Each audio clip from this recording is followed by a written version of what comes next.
Sobrang dami naming nahuling mga sugpo sa pangingilaw ngayong gabi dito sa munti naming palaisdaan. Kahit saan parte ka guys lumingon no pumunta ay marami kang makikita mga sugpo. At no nakarami nga guys kami ng huli ng sugpo dito ay sinigang namin.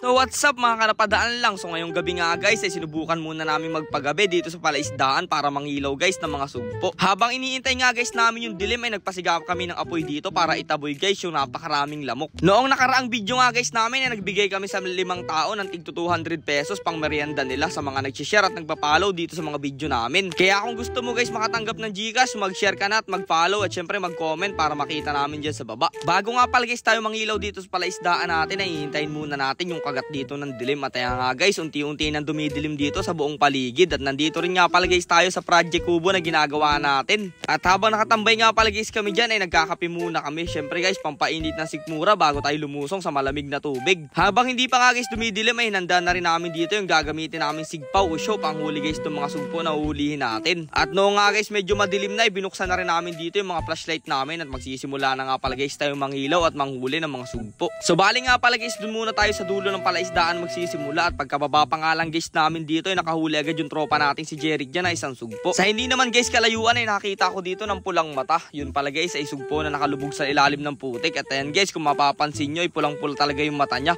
Kaya tinakluban ko siya guys dyan ng show tapos hinawakan ko na lang para mas madali nating mahuli. Bali nga pala guys 4 ang kasama kong kaibigan ngayong araw, si Miguel, si Balong at si Jeric. At eto nga guys si Balong saglit pa lang napalayo sa amin. Kala ko nga guys kunti pa lang yung nahuhuli niya yun lumapit siya sa amin. Grabe nagulat talaga kami. Meron nga guys siyang mga sugpo doon sa loob ng kanyang show tapos meron pa siya ditong kapit-kapit. Napaka basic talaga at napakagaling manghuli ni Balong. Kahit saan parte ka nga guys mag-ilaw dito sa palaisdaan namin ay talagang napakaraming mga sugpo dito. Saktong-sakto talaga guys itong pangingilaw natin dahil walang ulan na ilang araw ay sobrang linaw nitong palaisdaan natin tapos medyo mababa pa yung tubig. Sa sobrang dami na nga guys itong mga nahuhuli namin dyan ay tuwan-tuwa na kami. Syempre masarap kaya guys sinigang itong mga ganitong klase ng sugpo tapos fresh na fresh pa. Kaso nga lang guys lugi kami dito sa tropa namin si Jeric yung kanyang flashlight pang underwater kaya mabilis siyang nakakahuli. Habang binabaybay ko naman guys itong may gilid ng palapil ng palaisdaan na to ay grabe sunod-sunod talaga guys yung mga sugpo na nakikita namin dito.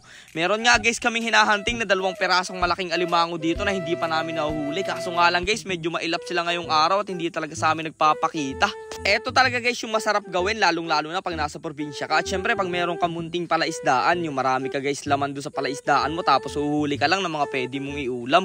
Eto guys yung mga experience na talagang mamimiss mo pag nandun ka na sa syudad o sa mga maraming tao. Bawat kilos mo kasi guys sa syudad ay kailangan mo talaga ng pera at gastos, pero dito sa probinsya basta masipag ka lang ay makakadiskarte ka talaga ng mga pwede mong iulam. Sobrang saglit nga lang guys namin ng ilaw dyan gaya nito, napakarami na kaagad ng mga nahuli namin at hindi lang yun guys, sobrang mahal ng kilo ng mga sugpo kaya talagang quality ito pag inulam. Pagkatapos nga guys namin mangilaw syempre nagpasiga kami dito ng apoy para makapagluto na tayo at ang gagawin nga pala guys nating luto at ulam ngayong araw sa mga nahuli nating sugpo sisigangin nga pala guys natin yung mga yan. At ayan na nga guys, kitang-kita nyo naman habang sinasalang namin yung mga sugpo dyan ay talagang sobrang fresh nyan guys. Yung mga sugpo guys na fresh, lagi nyo tatandaan na pag kinain nyo ay medyo manamis-namis yung lasa nya. Sobrang sarap talaga guys ng mga sugpong sinigang lalong-lalo na pag ganitong fresh. Kaya sa mga followers namin dyan na gustong sugpo, pwede kayong mag-comment at kung malapit kayo ay pwede namin kayong bigyan at padalahan. Sobrang nakaka-relax at tamang chillin nga pala guys kami dito sa munti naming palaisdaan habang iniintay naman naming maluto yung mga sugpo dyan ay naghihaw na rin kami dito ng 2 perasong lukan ni Miguel at grabe sobrang sarap. Makalipas nga lang guys ang ilang minuto eto na guys, grabe sobrang kulo nga pala guys tong ating niluluto dyan at nakikita nyo ba yung mga kulay dilaw na bula sa taas? Yan nga pala guys yung mga taba ng sugpo.